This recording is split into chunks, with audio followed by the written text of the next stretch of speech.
Olá, caro assinante da Home Research, estamos mais uma vez aqui num Crypto Wrap-Up, hoje numa edição super especial, nessa tarde, nesse dia que começou bem, e como tradição a gente sempre fala do tempo aqui no Condado da Moca. Hoje, apesar do calor e do abafado, estamos como um dia, vamos dizer assim, sueco londrino, né? Com uma perspectiva de que não vai melhorar e talvez chuva bastante até o final do dia, tornando esse dia um pouco mais abafado. E para eu que estou acima do peso, sempre bastante suado, né? Então vamos lá, mais um Crypto Wrap Up, tentar fazer aqui o empacotamento das principais notícias e o que mexeu nos preços de cripto, fazer uma análise mais pontual. Eu aqui que só vim apresentar as pessoas, dar os meus pitacos. Estamos hoje com uma visita super especial, que é o Alexandre Vazarhelyi, fundador da BLP, que é a gestora que fez o primeiro fundo de cripto do Brasil. Está nessa história, está nessa batalha desde quando realmente tudo era mato aqui no Brasil, abriu caminhos hoje para uma indústria de fundos que, pô, da última contagem que eu fiz, a gente tem hoje no Brasil mais de 30 fundos de cripto regulados, né?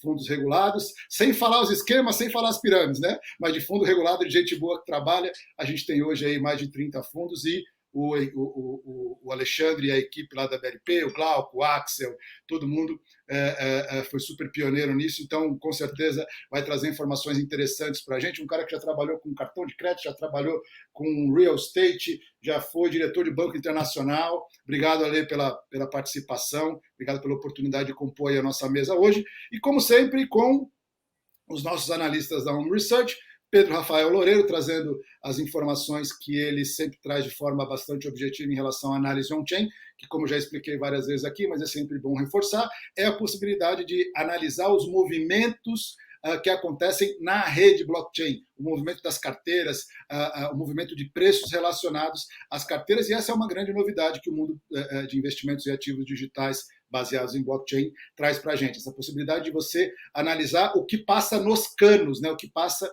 na tecnologia blockchain, que pode indicar movimentos importantes aí de preços. E Bruno Lazarato, que é nosso analista gráfico, que tem vários insights interessantes em relação ao movimento dos preços, é quem todo dia posta lá na nossa plataforma da Home Research a análise diária dos preços dos principais ativos de cripto. Mais uma vez, obrigado a todos. E eu queria começar com você, Alexandre, que é nosso convidado aqui. O que você achou de interessante nos movimentos de preço, do mercado de cripto em si, essa questão da FTX?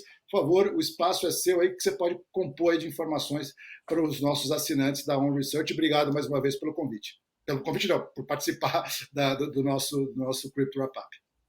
Não, eu que agradeço a oportunidade de estar com vocês aqui.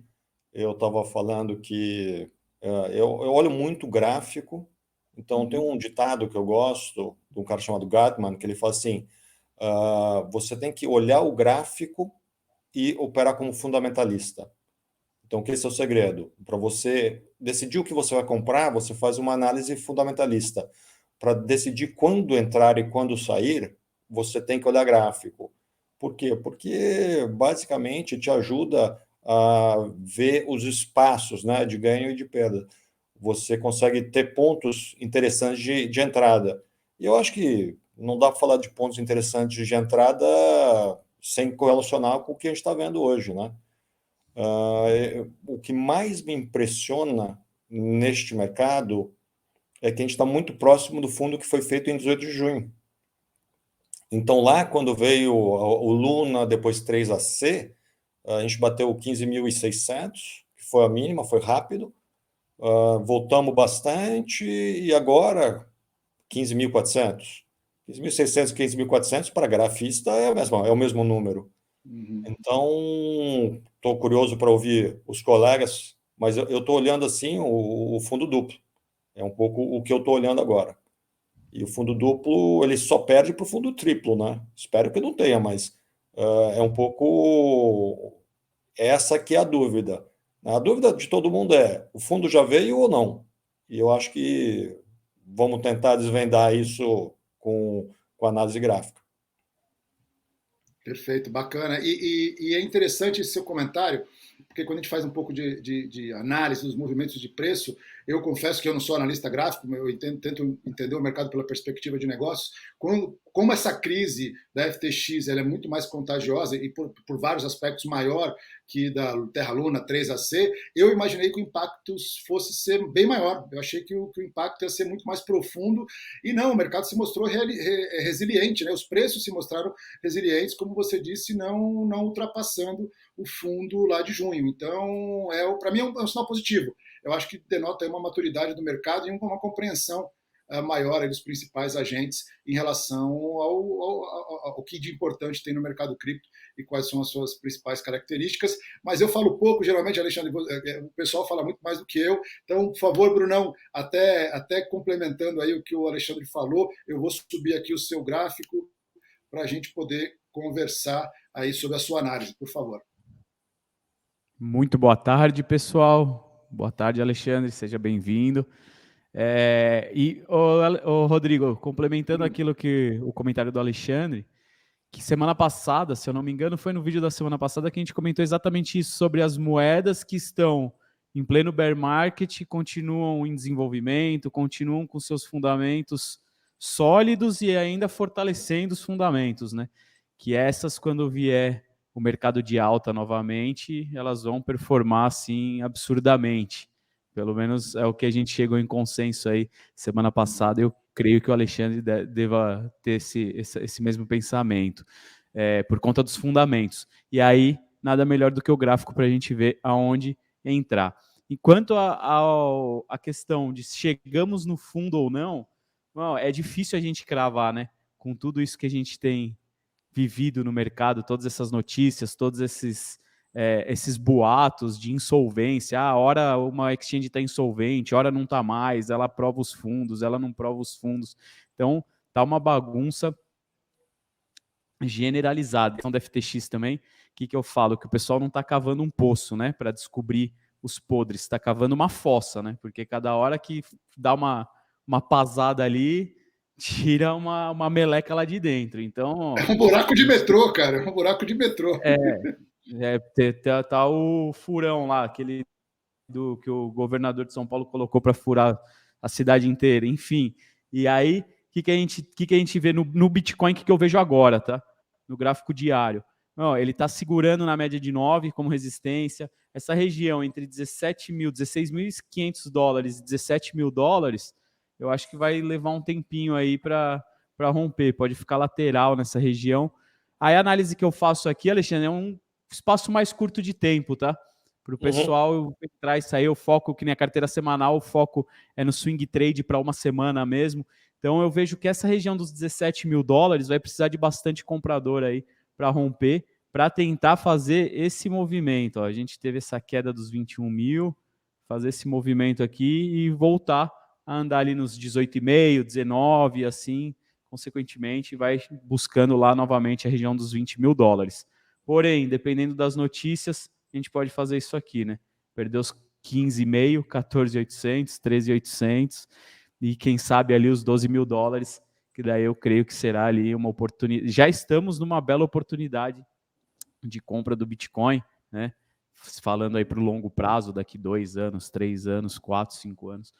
Mas se vier nessa região dos 13.800, 12 mil, eu acho que vai ser aquela janela de ouro, né? Aquela oportunidade de ouro. Enfim, mas eu vejo que para romper esses 17.200 vai precisar de bastante volume, coisa que depois do evento FTX foi drenado muito dinheiro aí, né? Do mercado de cripto. É o meu sentimento. A gente pode ver o volume aqui depois desses dias, o volume caiu, tem caído. Então, assim, o pessoal está ficando mais com o pé atrás, com os 2 pés atrás, antes de fazer aportes aí no mercado de cripto. Consegue botar no volume semanal? Bota no semanal, o gráfico semanal, para a gente ver essa questão de volume. Só um minuto, vou pôr já. Estou só apagando esses desenhos, gráfico semanal. Dá uma olhada no tamanho da barra que a gente deixou ali na semana passada. Aqui foi no evento da FTX, né? Essa semana. E agora ele... a gente deixou uma barra muito grande de volume. Isso aqui pode indicar assim, o fundo, né? assim, vamos pegar um horizonte desde 2018, que esse gráfico ajuda um pouco na questão do capitulation, né? Que um pouco o que fala, o capitulation ele tem que vir com volume. Dá uma olhada. É o maior volume da história do Bitcoin. Isso você É, pegou foi. só na Coinbase. Se você pegar a Binance também, a Binance teve um volume maior ainda. Se você pegar o par, se conseguir pegar o Bitcoin USDT, que é o par mais líquido que tem, no semanal, você vai ver exatamente o que eu estou falando. Olha Aqui, o ó, a tamanho da gente barra. teve o maior volume. Esse aqui é o da Binance mesmo. É o É, BTC USDT, na Binance. assim, é É, a absurdo. barra. Se eu olhar essa barra, eu acho que é 2 milhões de BTCs. Bota em cima dela, se eu me lembro bem, eu acho que é 2 milhões de BTCs. Aqui tá dando 3.223. Mais ainda. É Então, coisa assim, pra existem É, caramba. 19 milhões de BTCs, 3 milhões negociaram na Binance naquela semana. Cara, isso 15%. do estoque. É. E Fora daí os que é quando a estão gente for bastante. perdidos, falando. parado. Mas lembra esse número. Então bota lá 3 milhões, vamos deixar esse número na memória, que daí quando a gente for no análise on-chain, vai ver o que significa isso. Perfeito. É, e normalmente os fundos vêm com um volume absurdo, né? E aí tem uma coisa que é divertida. Eu tinha um chefe que falava o seguinte: o rally começa quando o último desesperado liquidou a posição. Porque o fundo ele não vem na compra. O fundo ele acontece quando some a venda. E qual venda? A venda do desesperado. E quem foi esse desesperado? Olha, vários bons nomes, mas a FTX, ela deve ter, a Alameda deve ter vendido uma quantidade muito grande de Bitcoin para fazer caixa para tentar defender o FTT. Então, foi assim, lá foi uma crise de liquidez. Antes da crise de liquidez te matar, você vende tudo que você tem. Sim, Então, eu acho que tem que olhar isso com carinho. Daí junta um pouco da análise do que aconteceu, que é o fundamento, com os números do gráfico. Volume gigante, preço baixo. Obviamente, como você lembra bem, de repente amanhã acontece outro evento, tem algum outro cadáver que aparece boiando. Aí é um outro cenário. Mas no cenário de não evento, né, vamos dizer, trabalhando com condições normais de temperatura e pressão, isso aí é um candidato, me parece ser um bom candidato para um fundo. Não sei a sua opinião, mas para mim me parece um bom candidato. eu tenho essa opinião também, porém a minha preocupação é o evento, entendeu? Claro. Porque ainda o que a gente tem comentado nos nossos vídeos é que parece que o evento da FTX pode ser que tenha sido o primeiro dominó que foi empurrado, entendeu? E é aquilo, e a gente tem muita gente torcendo contra o mercado de cripto. Então, as notícias se alastram rápido. Então, esse é o meu receio. Se esse Mas isso é primeiro ótimo. dominó caiu e bateu no próximo e vai começar aquele efeito cascata, ou se ele caiu sozinho, não bateu no próximo e o próximo está saudável e vai se manter. Porque se esse próximo dominó cair, aí é o que eu vejo buscar lá a região dos $12.000, 10, 12, entendeu? Então vamos voltar para o diário e vamos explorar duas coisas que você falou. Você fala uma coisa, tem muita gente torcendo contra. Isso é ótimo. Você quer sempre comprar um ativo que ninguém gosta. Quando todo mundo gosta do ativo, o preço já foi. Quando tem um monte Sim, de hater, obviamente se você estiver certo, né? Se os É. haters estiverem errados, você vai perder tudo. Mas se você estiver certo, o melhor cenário, qual que é o melhor cenário? É quando está todo mundo vendido. Então, perfeito. quando as pessoas, o mercado todo está vendido, eu acho ótimo. Diz que o Você vai vendido contra é a a gasolina manada, do né? foguete. O ideal é ir contra a manada. É ir contra. Todo mundo tá indo, você vai contra. Se o ativo for bom, É a melhor entrada. Melhor entrada é quando né? o pânico está má. Então diz que os caras de bolsa falam quando compra quando tem sangue na rua. Tem Rothschild sangue falou na isso, rua? né? Foi Hum? Rothschild, não foi o Barão de Rothschild que falou isso? Eu compro quando há sangue na rua e vendo quando existe, quando está todo mundo comemorando, né? É isso. Perfeito. Então, assim, do ponto de vista de trading, eu concordo com você. Como a gente não sabe o futuro e existe a possibilidade de termos mais notícias negativas, espera um pouquinho, espera romper. Ó quanta linha, escolhe uma delas aí. A hora que romper, entra. Não precisa ter pressa. E aí, só para completar, tipo, o grafista, ele sempre dá os dois cenários. Ah, vai subir, mas se for no 12, a conta. Então, assim, o que eu falo um pouco, vamos dizer que a gente está no 16.500 agora. Do 16.500 para o 12, percentualmente é grande, mas é $4.500. A gente veio dos 69 mil. Sim. Então, no mercado de 80 de vol, você tentar acertar o cu da mosca em voo não é muito bom. Eu acho assim, eu sempre costumo dizer o seguinte: se você fundamentalmente acha que a história faz sentido, esse é um bom ponto de entrada. Você vai compra agora e foi para o 13 ou foi para o 14 antes de ir para um bom preço, é indiferente. O importante é você estar convicto que a história faz sentido, porque senão ninguém aguenta. Que os fundamentos não mudaram, né? Muito pelo contrário, apenas tem se fortalecido. Que é o que o on-chain vai mostrar. Perfeito, perfeito. É isso aí. Beleza, quer falar de algum outro ativo, Bruno? Não, tá, eu queria mostrar o Bitcoin mesmo. Uhum. E Ethereum continua, eu creio que tá mostrando aí um pouquinho mais de força, né? Tá mostrando um pouquinho mais de força, porque justamente aquilo que a gente tem falado. Ele não perdeu o fundo de junho, né? Não perdeu o fundo de junho, está segurando acima dos $1.000. Aqui a gente conseguiu pegar na carteira semanal nessa região aqui, ó, em 1.075. Por incrível que pareça, conseguimos acertar ali o pontinho da mosca. A mínima foi 1.071. Tinha deixado a comprinha no 1.075 e andou nos 3 alvos. E agora ela está segurando nessa região aqui, ó, dos $1.200, né? Mesma coisa do Bitcoin. Eu vejo que vai precisar de bastante volume comprador aí, uma melhora no mercado para vir buscar aqui 1.250 e até essa região dos 1.350. O que se a gente pegar da onde está agora, ó, a gente vai ter uma valorização aí de uns 13% aí nos próximos dias, entendeu? Só que o mercado, principalmente ontem e hoje, foi mais devagar aí por conta do feriado nos Estados Unidos. Então, volume mais fraquinho, né? Até falei no vídeo de hoje, falei, ó, pessoal, quem opera, quem não quer operar, diminui a mão, mas o ideal é nem operar, tá com baixo volume, fica mais perigoso, enfim.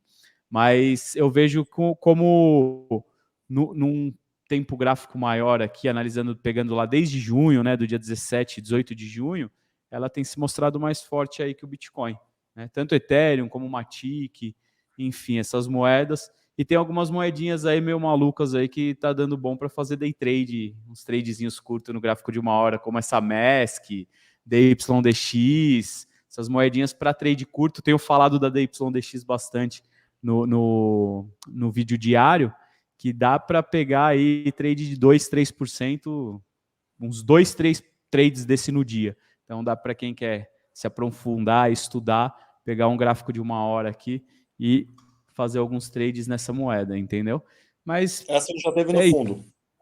Oi? A gente já teve DYDX no fundo. Já? Já. Eu gosto bastante desse projeto, mas muito difícil eu fazer o timing dele, de médio e longo prazo, que é o que a gente trabalha. Tá. Mas eu gosto para day trade, ela tá linda. Esses últimos dias ela tá, olha isso aqui, ela tá maravilhosa. Foi assim uma semana espetacular para girar ela. Você fala para o pessoal Pagou girar ela nela, Oi? porque isso é uma bolsa. Você consegue fazer o day trade na própria bolsa, na própria DEX. Sim, não, mas Ó, eu giro ela nas SEX. Eu faço o giro então, nela dentro da mas SEX. a sugestão que eu deixo aí para os seus ouvintes, aprende como gerar ela nela mesmo. Ela, assim, em vez de ficar operando em SEX, opera nela. Ela é uma DEX. É uma das melhores DEX que tem.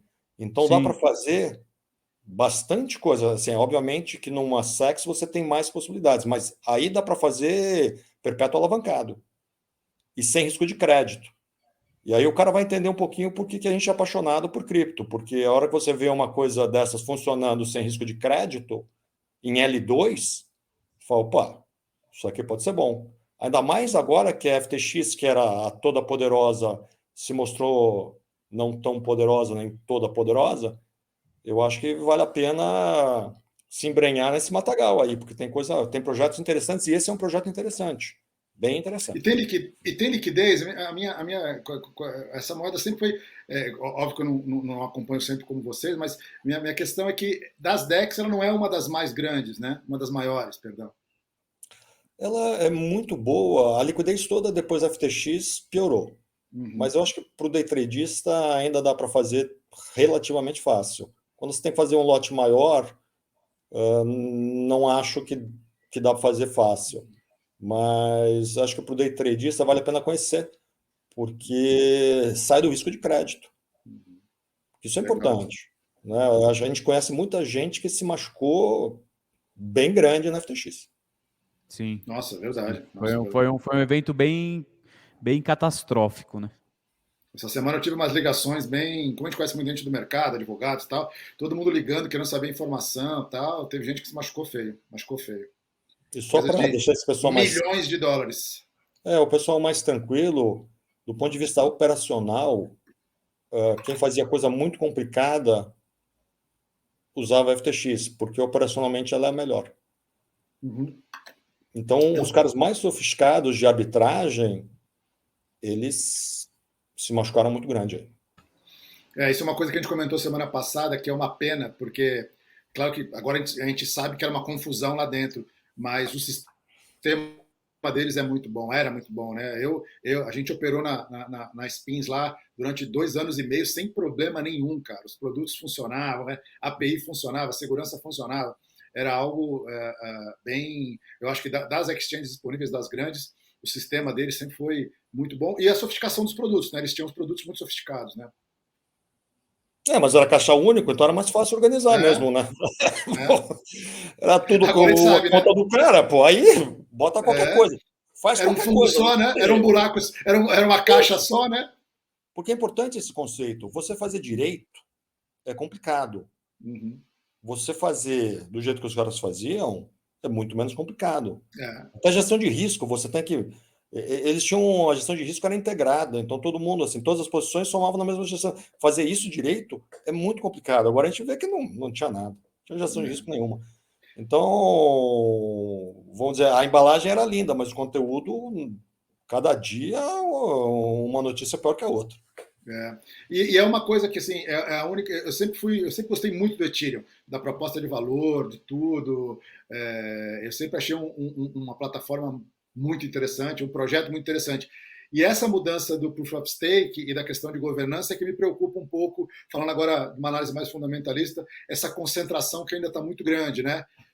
E essas coisinhas da SEC falando como está muito mais concentrado nos Estados Unidos, como é que se fala?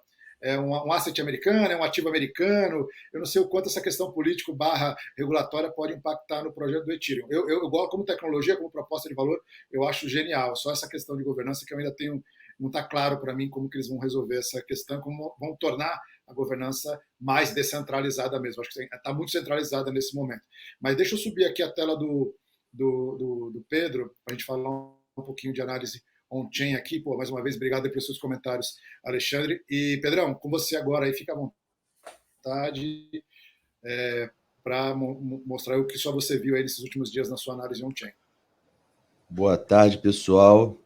Tá dando para me ver aí? Acho que a Sim? barra do Crypto Wrap tá no meu rosto, eu acho. Acho que Deixa eu bem. tirar aqui, pô, verdade. Deixa eu tirar o banner aqui. Aí. O seu rostinho A bonito já está por primeira, aí. primeiramente, queria agradecer aí a presença do Alexandre. Eu acompanho o trabalho dele desde o início, desde o surgimento ali da BLP. Acho que esses caras são heróis aí dentro do mercado.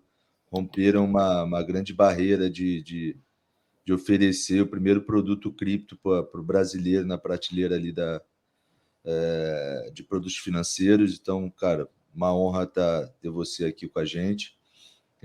Fui um dos poucos ali de ler ali o gestão política de risco, gestão de negócios, ali aquele manual que a CVM, B3DT obrigaram vocês a fazerem, justamente como material de estudo. E, assim, máximo respeito e maior honra ter vocês aqui. Então, vamos lá para a análise on-chain. Então, essa semana, hoje, principalmente, a gente está vendo aqui um combate nessa faixa de preço de 16 mil.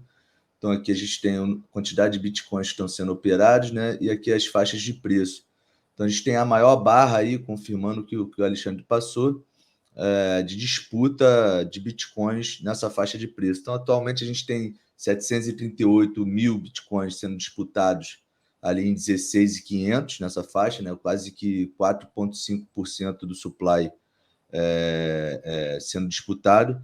Para confirmar o que o Alexandre falou de volume, na semana passada, eu estava lá no hall do hotel, estava horrível o áudio, mas foi exatamente isso. Foi uma das maiores barras aqui, ó, sendo disputada nessa faixa de preço. Então, a gente teve aqui no on-chain, como ali foi aquela barra de volume que o Alexandre buscou, foi um volume semanal, então se a gente acumular, literalmente passou ali de 3 milhões de bitcoins sendo negociados de forma on-chain, né?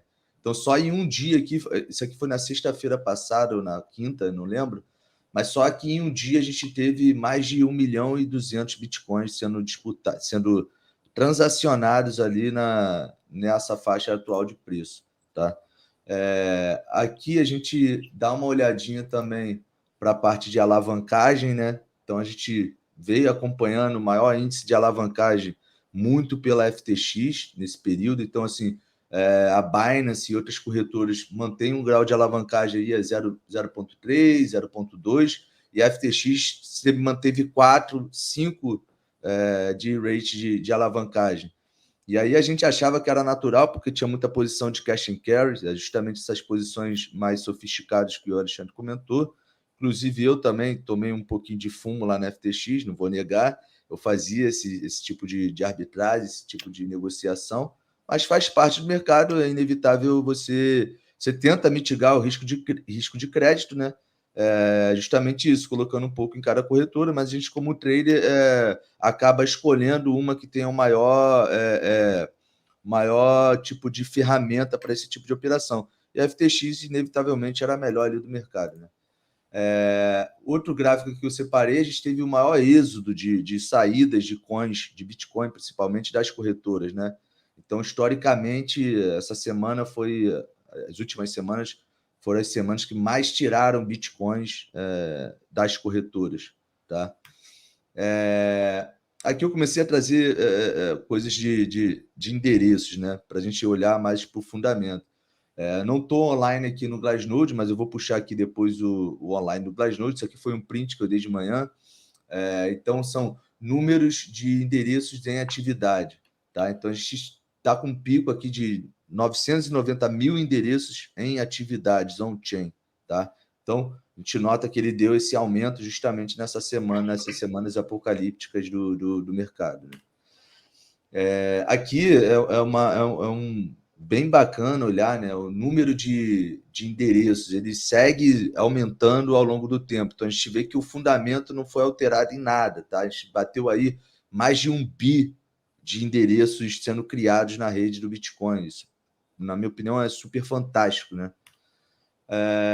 Depois a gente tem o número de novos endereços, né? Então, a gente notou que ele veio aqui meio que poucas pessoas buscando abrir endereços, teve esse pico aqui nessa semana e agora diminuiu. Então, mesmo assim, são quase que 500 mil de endereços abertos quase que diariamente, né?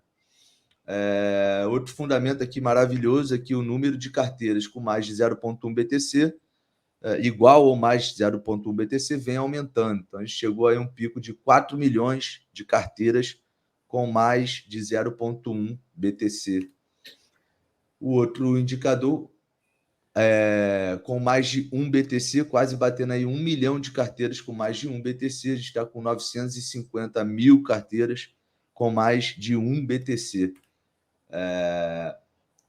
Número de novos endereços, aqui é um quadro repetido. E aí eu separei aqui, se o Alexandre quiser trazer algum indicador, pode falar que eu já estou com o Glassnode aqui aberto. Isso aqui, como a gente está falando de gráfico, Brunão, sempre muito bom trazer alguns pontos de gráfico. Eu tenho uma análise aqui de gráficos com esses indicadores on-chain. Então, eu começo aqui primeiro pelo preço realizado, né? Que é a soma, a média de preço de todos os bitcoins que foram movimentados pela última vez, né? Então, ele fica aqui como se fosse um valuation, né? A base de custo de um BTC. A gente nota aqui que nos períodos de queda, o preço, que é a linha branca, fica abaixo do preço realizado, que é a linha verde, né? Então, aconteceu aqui na 2018, a gente esteve aqui perto do Corona, e aí a gente já está aqui alguns meses, vamos dizer assim, nesse indicador, né? Abaixo desse preço realizado. Espera aí, deixa eu esticar aqui. E aí, para a gente começar a ver outros indicadores que conversam com ele, eu coloco aqui, eu uso o número de emissão de bitcoins diário, tá? Então, nessa quebra aqui é quando acontece os halvings, beleza? Então, a gente deixa esse indicador aqui só para acompanhar o desenho gráfico, tá? Agora eu vou adicionar aqui o número de bitcoins em circulação em lucro e o número de bitcoins em circulação em prejuízo, tá? Então, como que vai funcionar? Todas as vezes que o preço do Bitcoin atinge a alta histórica, essa linha azul ela bate o nível máximo. E a linha abóbora, que é o número de bitcoins em prejuízo, ela bate o mínimo, tá? Então, todas as vezes que atinge o preço histórico, todos os bitcoins que estão em circulação entram em faixa de lucro. E não tem nenhum bitcoin em prejuízo. Então, a faixa laranja aqui na mínima e a faixa azul lá na máxima. E aí, repara que eles começam eu costumo dizer aqui que é um beijo, né? Um beijo colante, e eles começam a se inverter, né? A faixa azul cruza a faixa abóbora, e eles invertem, né? Ou seja, entra o maior número de bitcoins agora em circulação estão em prejuízo, né? E a outra parte fica com menor, né? Então, repara que quando a gente está nas mínimas, né, no bear market, é quando isso acontece e o preço do Bitcoin também fica abaixo do preço realizado. Então, aconteceu aqui em 2014, 2015, aconteceu aqui no bear market de 2018, ele deu um estalinho aqui no Corona Crash, e aí a gente nota que ele volta a se birimbolar aqui, que nem aconteceu aqui e como aconteceu aqui. E para completar, a gente pega ali os períodos de halving.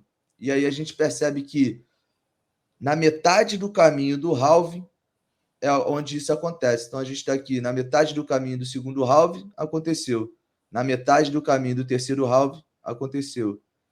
E agora que novamente o próximo halving é lá em 2024 e a gente volta a se birimbolar como anteriormente, tá? Agora, se isso vai acontecer novamente, é um pouco difícil dizer se vai ser idêntico aos ciclos anteriores. Mas a gente se baseia aqui muito pela análise de comportamento da rede, né? Então, a gente teve alguns casos aqui de 2014 que foi um pouco semelhante, que foi o caso lá da Bitgox, né? E a gente teve agora esse caso lá da FTX. Então, a gente espera que esse período vai acontecer, desse birimbolo aqui. A gente não sabe estimar quanto a isso, mas acredita que próximo ao halving o mercado possa respirar. E aí, somando os outros indicadores de endereço, indicadores de volume, e aí a gente começa a enxergar um próximo respiro do Bitcoin e todo o mercado de cripto. Mas, por enquanto, a gente ainda está aqui nesse período desse bolo, né, aqui, vamos dizer. Se quiser falar de algum indicador esse aí... tem que sair. Oi? Esse beijo tem que acabar. Esse beijo tem que acabar para a gente voltar a respirar, que é onde o supply do Bitcoin volta a ter lucro, né? E aí, nesse primeiro indicador que eu trouxe, né, a gente olha aqui que claramente isso acontece, né? Então, todos esses bitcoins aqui estão parados nessa determinada faixa de preço. Então, a gente vê que a maioria dos bitcoins em circulação, eles estão em prejuízo. Por quê? Quem está aqui embaixo, quem está com o Bitcoin parado aqui embaixo, está em lucro. E ele é um lucro não realizado. Da mesma forma aqui que essa galera que está do lado de cá, ele tem um prejuízo não realizado, porque ele está paradinho. Se esse cara aqui, por exemplo, que tem um Bitcoin parado lá em 36 mil, negociar agora, a gente vai entender que ele está tendo um prejuízo realizado.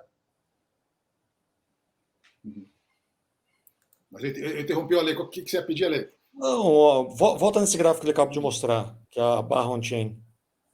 Daí a gente vai por ali. Isso, uma coisa interessante. Então, assim, lembra aquele 3 milhões que estava na Binance? Assim, como é que aquele 3 milhões conversa com esse número?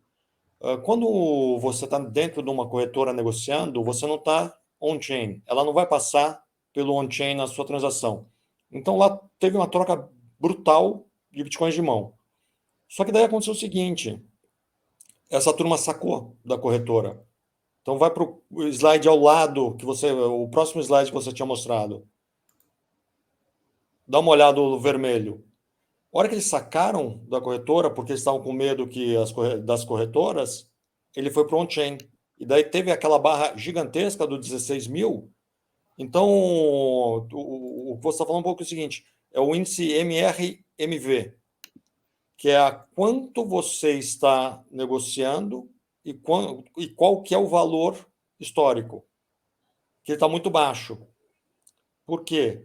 Porque uma grande parte das pessoas está no prejuízo porque comprou lá em cima. Então, é muito interessante porque volta ali para o 16 mil, que eu gostei daquele seu gráfico, aquele que tem a barra gigante do 16 mil. O do semana passada ou dessa semana? Esse foi da semana passada. Isso aí é o quanto negociou, né? Mas o quanto de on-chain, o quanto de bitcoins foram movimentados na cadeia. E aí o indicador marca o preço naquele momento. Então, dá um médio, né? Vamos dizer que tem bastante gente que comprou, né? Sim, sim. Porque o vendedor, isso é interessante, o vendedor ele foi meio um vendedor forçado. Acho que dá para a gente completar com esse indicador aqui. Ó. Ele pega a porcentagem de bitcoins que estão em lucro, né? Então, novamente, é um complemento daquela outra tese que eu coloquei lá. Ele chegou aqui, ó, mesma coisa, bateu lá na faixa vermelha, no topo é alta histórica. Então, ó, alta histórica, alta histórica, alta histórica, alta histórica. A maior dor que a gente teve na história, ou seja, o maior número de bitcoins que ficaram em prejuízo foi aqui, ó, foi nesse período. A gente chegou aqui, ó, onde 36% de todos os bitcoins que estavam em circulação, apenas 36% estava em lucro. O resto estava tudo em prejuízo. Tá? Essa foi a maior dor que a gente teve na história. Foi ali em agosto de 2015. Tá?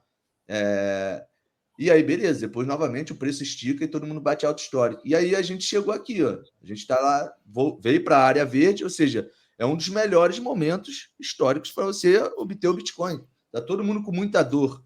E a dor é justamente isso. Então, o cara que está ali naquele indicador anterior, o cara que estava aqui, que negociou ali, que muita gente comentou, na faixa de 30 é o fundo, é o fundo, é o fundo. O cara que negociou no 30 e agora não aguentou a dor e entregou para o cara que está comprando, esse cara ele vem para esse bolo aqui, ó, ele acabou de assumir um prejuízo realizado.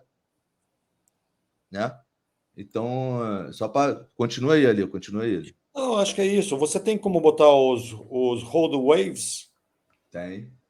Que aí é exatamente o que você falou. A coisa que mais me impressionou nesse movimento é que ninguém vendeu. O hodler continua. Então, assim, como é que eu faço? Como é que eu leio esse gráfico, geralmente? Eu tiro tudo até 6 meses. Então, tiro 24, tira esses... Isso. Tira até os 6 meses.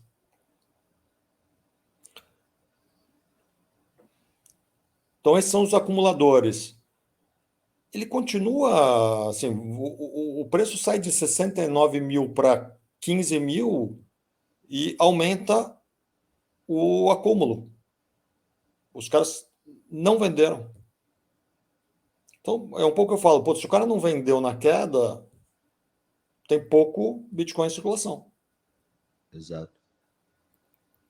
E daí, a hora que tiver uma, assim, eu trabalho num fundo de investimento, então é uma posição privilegiada, porque você vê se está entrando dinheiro ou não. Isso é público. Então, a dica que eu deixo é segue o movimento dos fundos de investimento em cripto, que vai mostrar, vai dar uma visão mais ampla do que o mercado acha. Então, o que a gente está vendo hoje, a gente não vê ninguém entrando. Algumas saídas pontuais, também não é uma saída, não tem tanta saída, mas ainda não tem entrada. Daqui a pouco, quando começar a entrar, aí, para mim, fundamentalmente, ajuda na compra. Exato. Então, se eu fosse dar a conclusão de tudo que a gente está vendo, a gente que está no dia a dia fala, pô, o preço está maravilhoso, mas o momento, né, momento da palavra de momento mesmo, ele ainda não é um momento de alta. Não é. É um momento de consolidação. A nossa dúvida é a seguinte, consolida, toda vez que consolida, só tem duas possibilidades. Ou vai para cima ou vai para baixo, né? Então, um pouco o que eu acho que, na ponto de vista de trading mais de longo prazo, espera subir e compra. Que volta a análise gráfica, que fala assim, ó, deixa romper uma ou duas linhas dessa e entre comprando, não precisa adivinhar o fundo do poço. E eu acho que, se você tiver paciência, vai ser uma compra fácil. Porque quando a gente começa o fundo em 2018, você mostrou lá o gráfico da dor máxima. Consegue voltar lá para aquele dor máxima lá que você falou? A gente pegou duas dessas dores máximas aí. Pegou 2019 e 2021, pelo que eu estou vendo ali. Olha lá. Pegamos essas duas aí, no fundo. Exato. O fundo, o primeiro ano, chegou a cair 80%. Assim, e aí eu vou fazer só essa comparação, que eu acho legal. Esta crise, nenhuma crise é fácil, mas essa crise tem sido muito menos difícil do que foi 2018. Por quê? Em 2018, os caras falavam o Bitcoin morreu. Ele saiu de 19 mil para 3.140. E vinha lá, o presidente do Banco Central falou que era pirâmide, do Brasil. O Willan falou. O Bitcoin é uma pirâmide. Vai lá no Google, dá o Google e eu tá lá. Cara, ali questionava a tecnologia. Aqui, a FTX não tem nada a ver com Bitcoin. Ah, Vassara, o que você está falando? Ela vende Bitcoin, mas a FTX é que nem uma corretora que vende ação da Petrobras. O fato da corretora estar indo para o saco não quer dizer que a ação da Petrobras foi a causa disso. A causa foi que, como o regulador fecha os olhos e não quer trabalhar, os caras se aproveitaram disso. Uhum. E aí também, só para terminar contando história, porque um pouquinho a gente já viu, a primeira vez que a gente estava torcendo para a aprovação de um ETF foi 17. Estamos desde 2017. Vai sair o ETF nos Estados Unidos. Até agora não saiu o ETF de Bitcoin nos Estados Unidos. Sabe o que eu lembro? Aquela Bakkt. Todo mundo falava da Bakkt. Bitcoin subiu, ninguém falou mais dessa Bakkt. Verdade. Lembra? Verdade. Foi Todo o primeiro mundo. cliente da América Latina da Bakkt. E eu acho, quando começou, eu falei assim, vai maravilha, vai dar certo, vai dar certo. Não foi. Não foi. Então, assim, a gente está muito cedo ainda. Nenhuma bolsa regulada. Tem de futuro, mas futuro é uma outra história, né? Eu sou da teoria que eu gosto do spot mesmo, eu gosto do Bitcoin na carteira mesmo. Boa. Interessante. E quem se lembra, acho que foi em 2018 que foi a primeira frase do Dillon, do JP Morgan, né? Que ele foi mudando, né? Isso aqui é uma porcaria. Depois, isso aqui a gente está estudando. Depois, Bitcoin é o futuro, né? Foi em 2021. Foi em 2018, acho que foi a primeira frase. Eu não lembro exatamente a frase, mas a gente estava no mercado, eu lembro de sair a frase. E aí depois, no outro ano, o pessoal fez até meme, né? 2018 isso, 2019, 2020, pô, é a oitava maravilha do mundo. Ele falou que quem tivesse Bitcoin ia ser demitido. E Foi. que a filha dele tinha Bitcoin, mas ele achava a filha dele... Eu não vou nem usar o termo que ele falou. Eu achei deselegante da parte dele. Então, assim, ele era quase na física, né? O cara estava realmente muito incomodado e eu acho que, como toda pessoa inteligente, muda os fatos, ela muda a opinião dele e eu acho que hoje está bem mais neutro. Tem alguns lugares que são... Alguns bancos, assim... O Itaú lançou um ETF de Bitcoin. Poxa, Uhum. É bem impressionante. É o primeiro banco no mundo a ter um ETF de Bitcoin Spot. Então, assim, é o que você Até falou. uma Quando isso unidade de começou, era negócio, né? mato. Até uma unidade de negócio. Eles têm o Itaú Digital Assets. É Estão uma empresa. fortemente investindo no Itaú Asset. Fortemente. Conheço uma E galera que foi para lá. acabaram de contratar, acho que é o Guto, né? Que é o cara que era da Crypto.com aqui na América Latina. E agora uma coisa interessante, né? Eu não me espanto muito com essa questão de banco gostar ou não gostar, ou dar declarações. Eu vendi software para banco durante 18 anos da minha vida. E eu lembro, cara, que isso é histórico. Geralmente em banco, e isso é para tecnologia ou para novos tipos de ativo, né? É assim, eu falo mal, até que eu vou lá e faço igual. Então é exatamente isso. Eu lembro que eu cheguei a apresentar vários softwares para o banco e todo mundo, não, isso não serve, isso é uma porcaria. Daqui a pouco os caras desenvolviam internamente algo similar e agora a gente vai investir nisso aqui porque a gente acha que é o futuro, então a gente vai fazer. Então eu não me emociono com isso. Cara, a gente estourou, não sei se vocês têm mais algum comentário, a gente estourou demais o nosso tempo e da melhor forma possível com os comentários aí. Deixa eu até.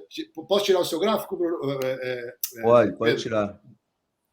Esse gráfico aí era só para complementar o Ali o gráfico aqui sobre acompanhar os grandes voltar. players, né? Acompanhar os fundos e os grandes players. E aí a gente acompanha as carteiras que tem mais de 10 mil bitcoins, né? Os caras só têm 10 mil bitcoins em cada carteira. E aí, sem querer, os caras estão acumulando mais do que nunca nesse período. Então eles devem não querem entender um saber. pouquinho do assunto, né, Pedrão?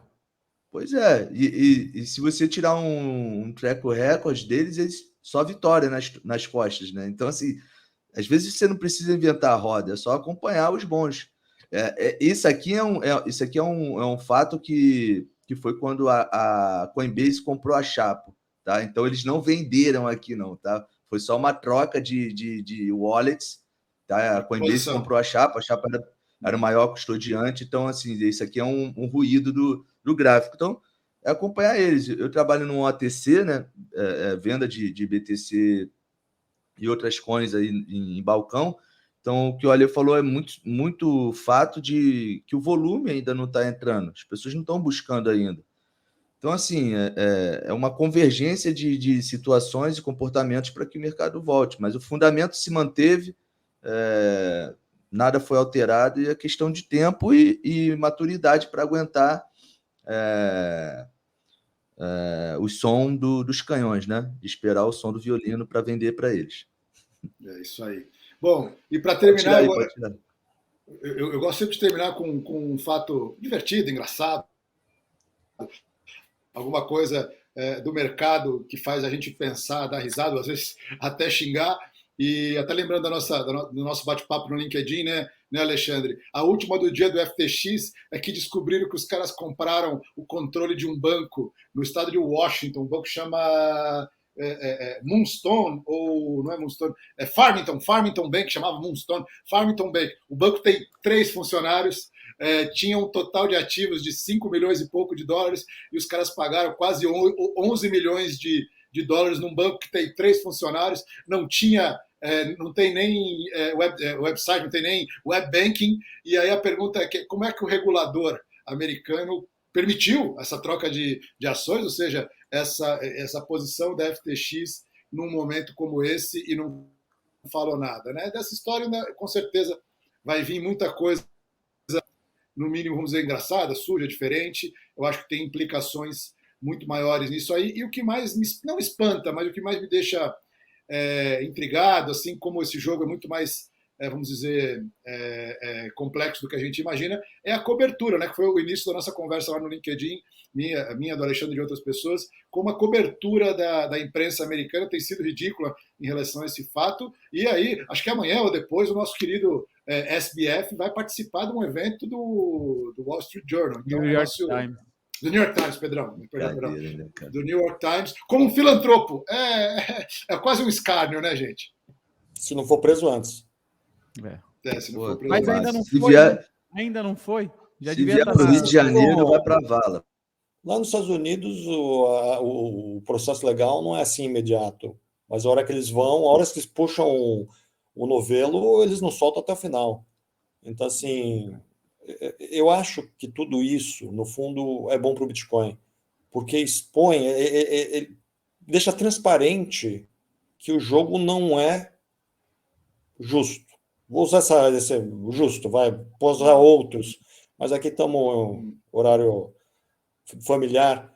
Então, assim, o Bitcoin não tem esse negócio. A cada 10 minutos tem um bloco, e tanto faz se você é o filho de um ou filho do outro, é tudo igual. Então, assim, é um sistema que não tem, não é passível de manipulação. Então, toda vez que você vê que o sistema de lá, você percebe como funciona a fábrica de salsicha, você fala, pô, vou virar vegano. É um pouco isso. É verdade, é verdade. E como é que é, Pedrão? Se for para o Rio de Janeiro, vai para a vala? Se passar aqui no Rio de Janeiro, ele não atravessa, não. Eu faço questão de ir lá ajudar ele. O sistema é foda, parceiro. Mas eu queria agradecer, já estouramos demais, e ainda bem que estouramos, fizemos muito, muito bem de estourar esse tempo. Na próxima a gente volta para o tempo normal. Agradecer demais aí a presença, os comentários, a experiência do Alexandre Barzaheri, comentando mais uma vez, quem pegou no meio da entrevista, sócio fundador da BLP Cripto, que foi a gestora que fez o primeiro fundo de cripto do Brasil. Tem uma história realmente de começar quando tudo era mato. Nossos analistas Pedro Rafael Loureiro, Bruno Lazarato, agradecer aí a presença de todos os comentários. Espero que vocês tenham gostado. A gente tem tentado trazer as pessoas mais interessantes, importantes, que têm os melhores históricos do mercado. E agradeço mais uma vez a sua audiência, assinante da Home Research. Obrigado, e abre espaço aí para todos se despedirem antes da gente finalizar o nosso wrap-up de hoje, do dia 25 de novembro de 2022. Quero agradecer o convite, agradecer você que ficou 50 minutos ouvindo a gente conversar, e seja bem-vindo ao maravilhoso mundo dos criptoativos. Eu que agradeço. Muito obrigado, pessoal. Tenham um excelente final de semana. Segunda-feira estamos de volta. É isso aí, gente. Um grande abraço para vocês. Bom fim de semana a todos. Aproveitem com suas famílias e vamos que vamos.